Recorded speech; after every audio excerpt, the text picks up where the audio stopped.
Yo, what's good, fam? It's your man Jay. I'm back with another episode of Evolutionary Comics, and today we're gonna change it up from what you guys are normally used to. I know I did like an episode. I can't even remember when, it's been so long, but I did an episode about dope covers, and I kind of gave a little prelude to this one. This one is going to be my top Black Panther covers. My top favorite covers of all time, and like I said, I wanted to share that with you guys. I know a lot of blurs out there. I can't think of any blurred who is not, any true blurred who is not a fan of Black Panther. He is the iconic black superhero of all time. That's undisputed. There is no other black superhero that has been heralded and has been loved like Black Panther. I am a part of recast T'Challa. I can't wait to see him. I waited 50 plus years to see him in an actual movie. I'll be honest, I didn't really think it was going to ever happen until, as all of us didn't, we didn't think anything like that would happen until the Blade movie. Another one of my favorite characters. But that happened, and after that happened, I was like, they gotta do Black Panther. I heard the rumblings of Wesley Snipes trying to get the rights to it so he could actually do it. I don't know how that would have turned out, but you know, hey, it is what it is. Rest in peace to Chadwick Boseman. One of my most probably unpopular opinions is that from the beginning, before he actually debuted as the Black Panther in the movie, I always thought that somebody else should have played that part. Yeah, so the only reason I actually said that, or I feel that way, is because T'Challa has always been an alpha male, and from the beginning, I wouldn't say that, you know, that's the role that they allowed Chadwick to actually portray in the movie. We know that the Marvel Cinematic Universe is watering down all of the black male superhero characters, if not just extracting them from the equation completely. That's something that, you know, that I'm completely against, and I'm gonna always stand with, you know, my favorite all-time superhero other than Misty Knight. My all-time favorite superhero, and that's going to be T'Challa, Black Panther. So anyway, like I said, I want to get into showing you guys my top 15, like Andre 3000 say, 16 ain't enough. So I'm going to show you guys 16 covers of my favorite Black Panther comics of all time. Let's get it!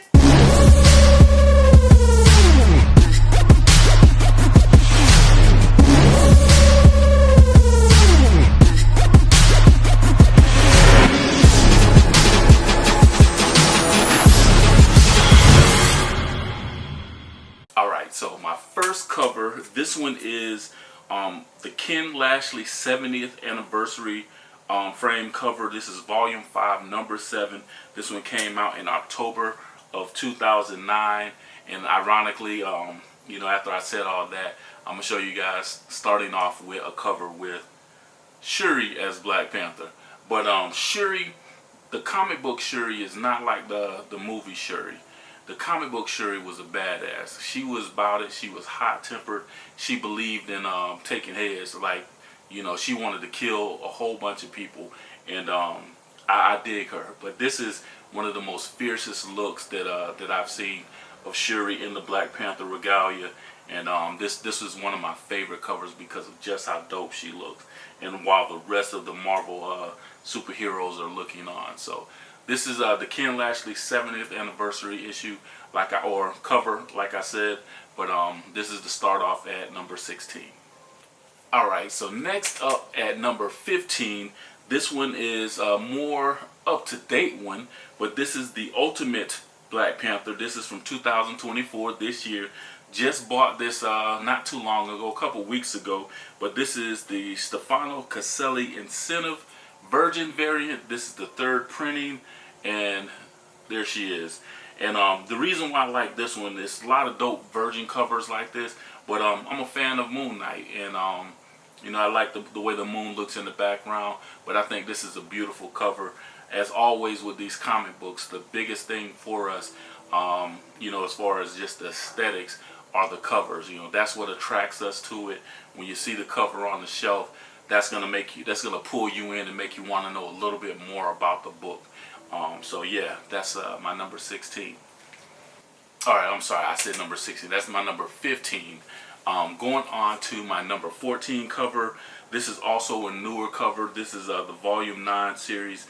This is the Mr. Garcine variant from 2023, and this one is fire. I love this one because if you sit and you look long enough, you will see almost every Black Panther character that's portrayed in these comics, and it's literally like thousands. I don't know about thousands. I mean, I may be embellishing. So it's a lot. I don't even know how many there is, but it's a lot of different Black Panther versions on this cover. A lot of different characters around it. I just thought this was absolutely dope because it makes you want to sit and look and identify all the characters, but also not just identify them, but try to remember from what comic book it came from, or what significance it has to the Black Panther mythos. So yeah, so I love this cover, and yeah, like I said, that's my number 14. All right, so my number 13 cover, and you guys, y'all hit me up because as I'm talking, I may lose count. If I do, y'all forgive me. Charge it to my head, not to my heart. I'm an old guy. But anyway, this one is my volume 13, number 46 from September of 2002. This is from the Christopher Priest run. But this cover is done by Jorge Lucas, and I just absolutely love it because it pops. That sunset in the background pops behind T'Challa. I love the way the gold looks on that old school uniform. This is if I can't remember right, but this is before Vibranium. This is, you know, where you just see like his muscles popping, you know, like he ready to do business. So I'm digging this one. This is my number 13, I think I said. But that yellow and that red, this is a beautiful cover. Don't you agree? I got that from some I can't even remember, some song that they say that on. Anyway, all right. So next up, my number 12 cover is Avengers Volume 1, number 87. This is the original origin of Black Panther in comics. The cover artist is John Buscema, and the cover inker is John Verporten. I guess that's how you say his name.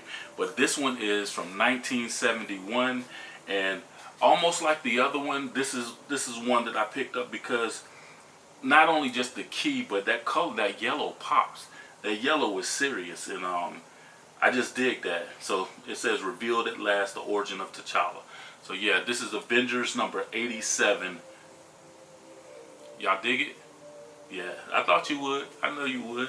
Alright, so next up, I think I'm on number 12, I believe. Yeah, I think so. Anyway, but this is Volume 3 from 2001. The cover art is by Sal Velluto. The inker is Bob Allman.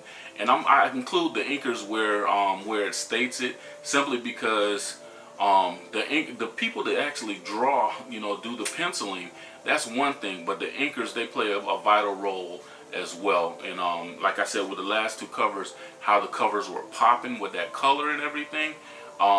So it is vital to say their name too. So, but the inker on this one is Bob Allman. This one, Black Panther number 27, and it simply states war. And I bought this one for $4. I don't remember where. I believe I got this one when I was in New Orleans. When I got back into comics, I always tell people, you know, how I got back into collecting comics, and I went on this frenzy of trying to collect every Black Panther issue that was ever created. Every book that had Black Panther on it, every comic book floppy that had Black Panther on it, I wanted to add it to my collection, and that's what I was doing. So I accomplished that. I have like five different comic book boxes filled with nothing but Black Panther issues. But anyway, but I dug this one because it had, to me, growing up, the two major outside villains of T'Challa and the Black Panther were Doctor Doom and Namor the Submariner. Other than Claw and Achibe, I hated Achibe. I wanted T'Challa to bust his head to the white meat. But anyway, so yeah, this one says War, and this one, it actually has like Cap is in it, Wanda Maximoff, Claw, Doctor Doom, Namor. Everybody is in it. Everybody makes an appearance in it. Even Monica Lynn is in this one. But I love the way he stands there, all royal like you know, it's time to get it in with the old school weaponry. So yeah, so this is really dope for me. I love this cover, and yeah, like I said, it's one of my favorites. All right, so next up. This one is also a more modern book. This is Volume 7, number 25, Black Panther. This is a Peach Momoko Stormbreaker variant, and this is actually number 25. This is one of Coates, it's Ta-Nehisi Coates. This is the one of the final books that he did. So there was a whole bunch of these different covers. This one was my favorite one because it looks like almost like that woodworking art, but I just dug it, you know. And seems like T'Challa is like up in a tree, just observing something down below, you know, like he's ready to, you know, see what's going on. He's just doing his scouting out, his surveillance. But I'm not a real big Peach fan. I dig her work. She's just not one of my favorite artists. But this is my favorite book of hers that she did the cover art for of all time. Like it says, this is the fine art variant. And to me, that's exactly what it is. As I'm going through these covers, as you see behind me, I got my little collection of different Black Panther things. I got my Pops. I got magnets. I got my Legends figures. I got statues.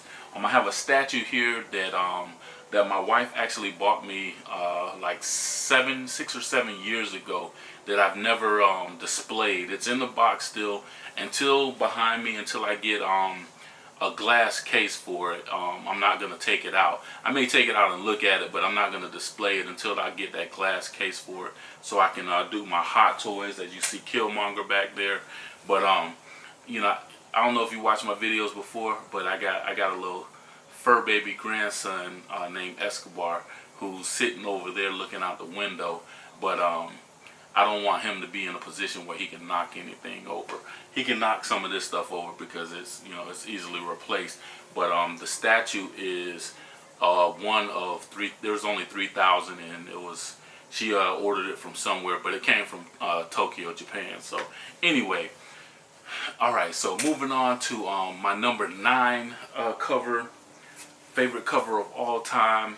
I guess it's Black Panther comics, but it is not necessarily just T'Challa that I'm talking about the covers for. Anything related to Black Panther, I guess those are the ones that I'm referring to. This one is actually a A-Force book. This is Volume 2, number 8 from 2016.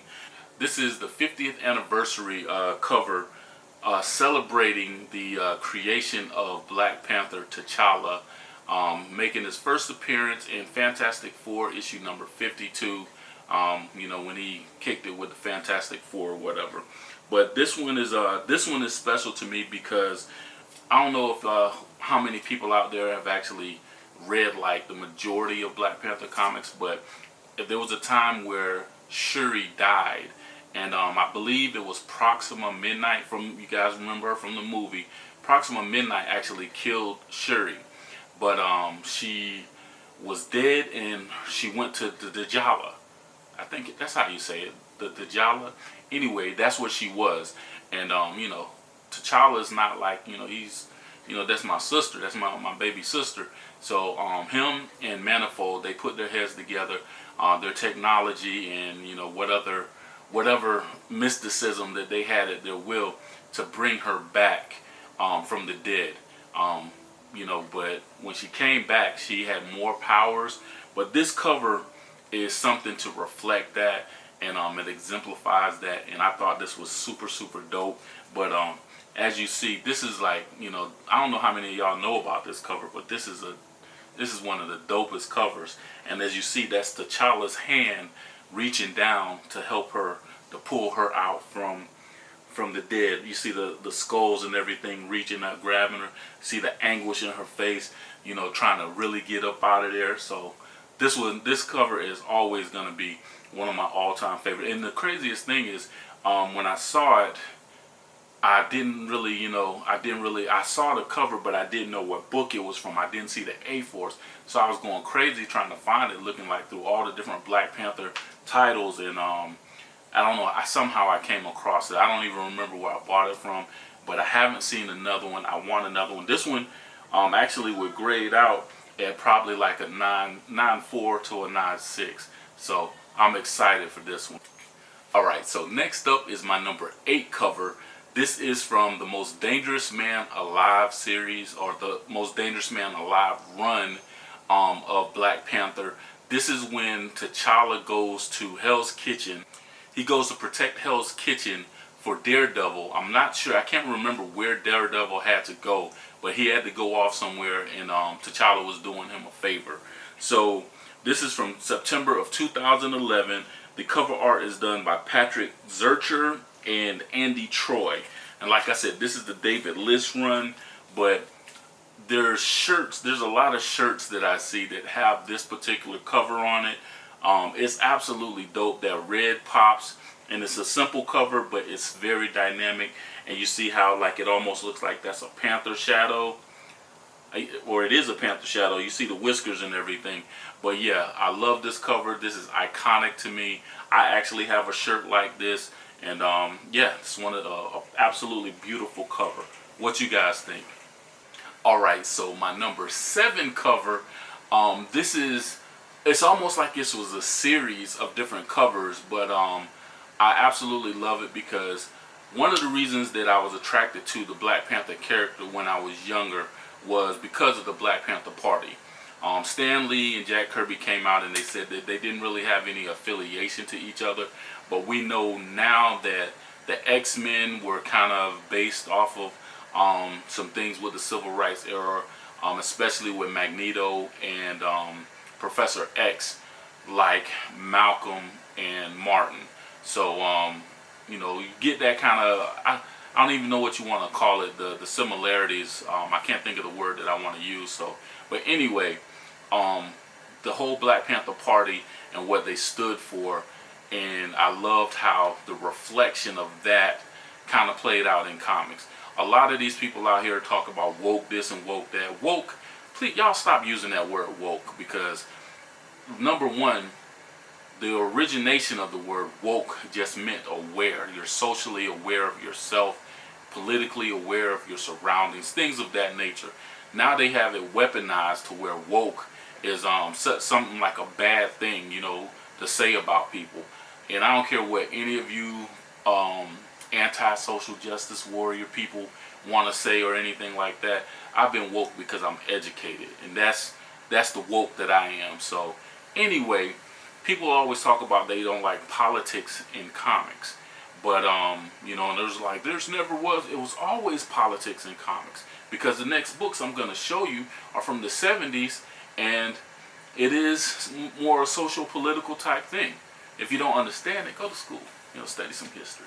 But anyway, I don't want to get off into that even more than I already did. But this next cover is it's fire. It is so fire to me. This is Jungle Action number 19. This is a Bronze Age book from 1976. The cover penciler is Gil Kane. Cover inker is Dan Atkins. And the interiors, I have to mention, the interiors are done by the incomparable Billy Graham. He is in my top 3 favorite artists of all time. He is iconic, and may his legend continue. I don't think he gets enough credit, even after the fact. A lot of us blurs know who he is, but I don't think on the grand scale he gets enough credit like maybe Frank Frazetta or some of the other great artists out there. But anyway, without further ado, let me show you this book. So yeah, so this is T'Challa coming through with that vicious uppercut. You got Monica Lynn down here in the corner, and T'Challa's just kicking some Ku Klux Klan ass, and I love it. I love it. So yeah, this is my number 7 book. in my top favorite books of all time. So yeah, it's dope. It's fire. We need more like this. Stay tuned. Alright, so next up is my number 6 book in my top 16 favorite Black Panther covers. This is from volume number 4, number 8. This is the Marvel Knights run with Reginald Hudlin as the writer from 2005. And this is another cover that doesn't actually have Black Panther on it, except for the words. But anyway, this is the Frank Cho cover with the Queen, Storm, on the cover. This is absolutely dope. There's another cover that's similar to it, but I chose this one because it's dope. It's fire.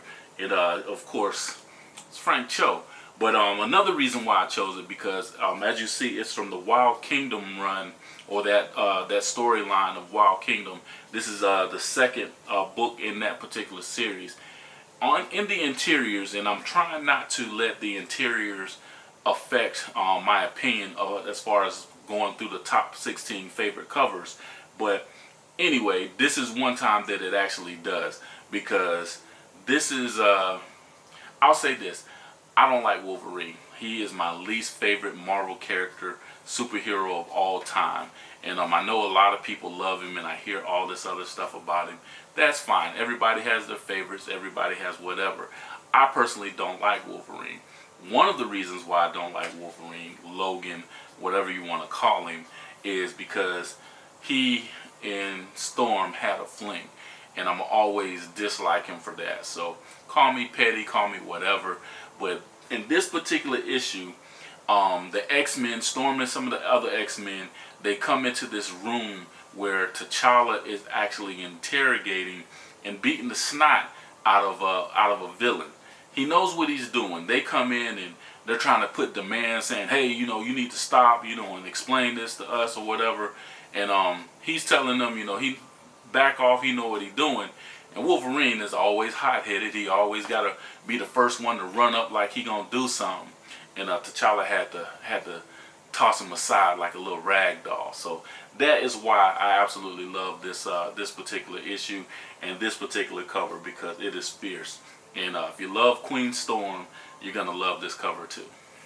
Alright, so going into my top 5 favorite all-time covers of Black Panther comics or Black Panther related comics, because some of the titles aren't Black Panther, but if it's anything related to Black Panther, to Wakanda, T'Challa, or anything like that, then that's what was eligible to be included. And I know there's a lot of stuff out there. How about you guys hit me up in the comments, tell me what your favorite covers are, and possibly some of you other YouTubers out there, if you're looking for specific content, how about some of you guys also do a video and show maybe your top 5 at the most. I'm not going to say do 16 or do a top 20 or a top 10. Do whatever you like, but I'm interested to see what other Black Panther fans think as far as the top covers go. And as always, while you're doing that, like, comment, and subscribe to my videos. I really appreciate those out there. I want to say that all my subscribers, my friends, I'm going to call y'all the evolutionaries, but I don't know how that fits. Y'all tell me how y'all think that fits and that sounds.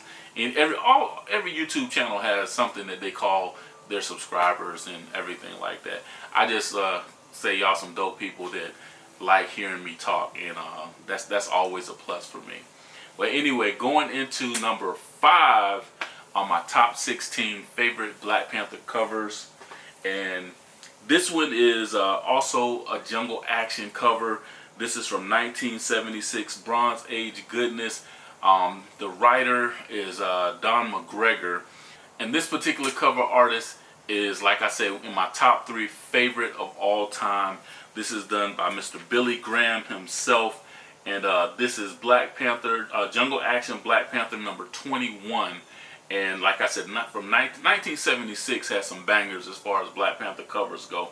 And this is probably one of the most memorable covers that when I was coming up that I actually saw and was like going crazy over it, because of the simple fact that you got T'Challa on the cross, and in the interiors it says, don't be thinking about him, being like an imagery of Jesus or anything.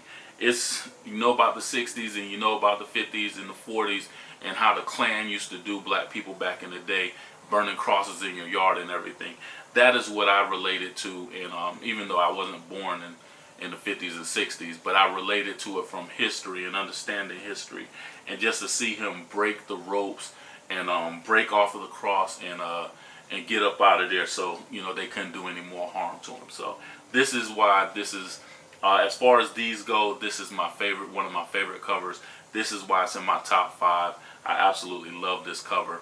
I actually had a shirt made with this particular cover on it, and I enjoy sometimes walking around and seeing the strange look that people have on their face, because if you're not in the comics and you don't know about the Black Panther, then you don't know about this cover. But it is something that's gonna snatch your attention whenever you see this imagery.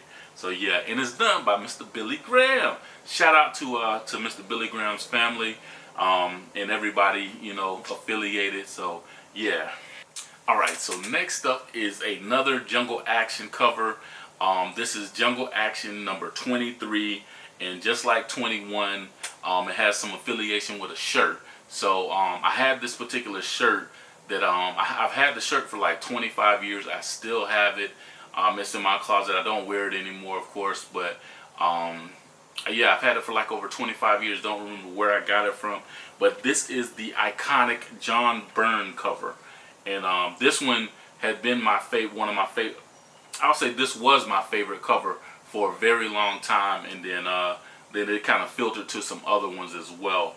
But this particular issue is written by Roy Thomas. He's one of the most iconic writers of comic book history, in my opinion.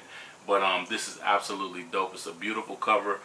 This one is one of the better condition covers from the Jungle Action series that I have. I have a couple that's in the 9 range. This one I graded it out myself at a 9.0, but I don't really care about having it graded. I'm probably going to get one of those, I can't remember what it's called, those comic book cover things that that's really popular right now that you can buy. Probably going to get one of those and have it put into that. So yeah, so I can eventually, display my covers. But yeah, this is an iconic cover. John Byrne did a great job. I don't know too much about Mr. John Byrne, but he did a good job on this book. I'm gonna show you guys some other stuff that I've collected. As you see behind me, I don't want to pull everything down one by one and show you. I can do that from a later date, or I might do like a little pass-through video. But I got a lot of Black Panther stuff. I got this when the movie came out right before. Negotiation. This is war. I will deal with you myself. Yeah, I love that. I picked this up, like I said, right when that movie came out with a whole bunch of other stuff. My wife was gracious enough to, everything that she saw, she would buy it for me. I got T'Challa and I got Killmonger, always leaving it in the package. Killmonger is your new king. Face me in combat. Black Panther, I will defeat you. Bow before me. Yeah, so I love everything that I have, and it's like just my collection is, it just makes me smile, and it's one of the things that makes me happy in life, right along with all of my other stuff that I have in here. This is one corner. You can't see this corner that much. It's not too much over there. I got books and stuff over here. I got short boxes over here, over there. I got a bunch of slabs down. I got a dope collection. I really enjoy my collection. So anyway, going on to that #1 book, and I prolonged it long enough or whatever, let the drum roll or whatever. All right, and like I said, that book that my #1 book, I already showed you guys. I don't know why it was like such a drum roll, but I showed you guys on Super Slabs when I was talking with Mike. This is what elicited this whole conversation about the top 16 favorite covers. I have a bunch of Black Panther covers slabbed. This is the only one that made the top 16, and of course it would be the #1 because it was very important that I acquired the book, that I got it slabbed, and yeah. So and the reason why I was giving a shout out to D Flood with the 9/8 because it is a 9/8. I think he'll be proud of me for this one. And this is the Dennis Cowan's cover. Had him sign it right there.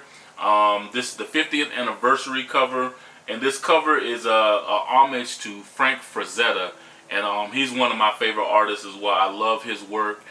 This is from the Savage Jungle, Lord of the Savage Jungle picture that Frank Frazetta did.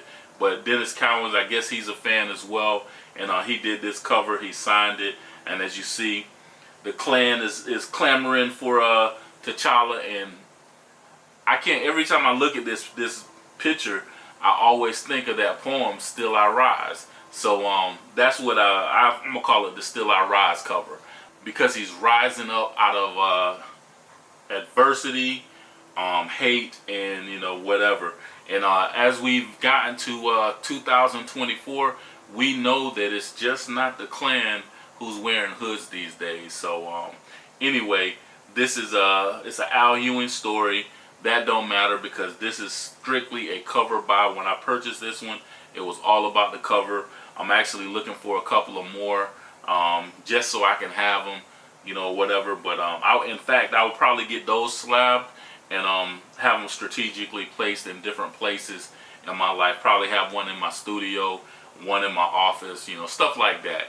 But anyway, that's my number one cover, my top 16 of all time favorite covers of Black Panther comics. And yeah, so you guys tell me what you think. Let me know. Hit me in the comments. Tell me what you thought was dope, what you think is better covers, or what in your opinion is your favorite Black Panther covers. And I think we can start a trend with this, because like I say, with collecting comic books, it is about the artwork. It is about the literature, the literary aspect of comic books, the writers. Everything goes together, and that's what makes a perfect comic to me, when all of those things are married together. And with this particular cover and a lot of other covers, I think we can have a great conversation about who are the top artists and what are the other top covers. Maybe we can do top Luke Cage cover or top Moon Knight cover, anything like that. So yeah, like I said, let's get this conversation started. What's your favorite covers? Somebody else, I ain't gonna call out people specifically, but somebody else do a video showing your favorite character and the top 10 favorite covers or something like that. Something, because hey, it's all content. This is what we on YouTube for, to share our collections and to talk about it. Anyway, I'm out of breath. I gotta call my homeboy Daryl. He is here from Kuwait, and we gonna hang out today and just kick it. We may hit some comic book shops or something. Anyway, thank you guys for hanging out with me for another episode of Evolutionary Comics. And no matter what you do, whenever you find one cover that you really dig, you just continue to evolve and collect another cover and another cover and another cover, and then finally you're gonna have at least 16. But anyway, holla at your boy. It's your man Jay. We out. Peace.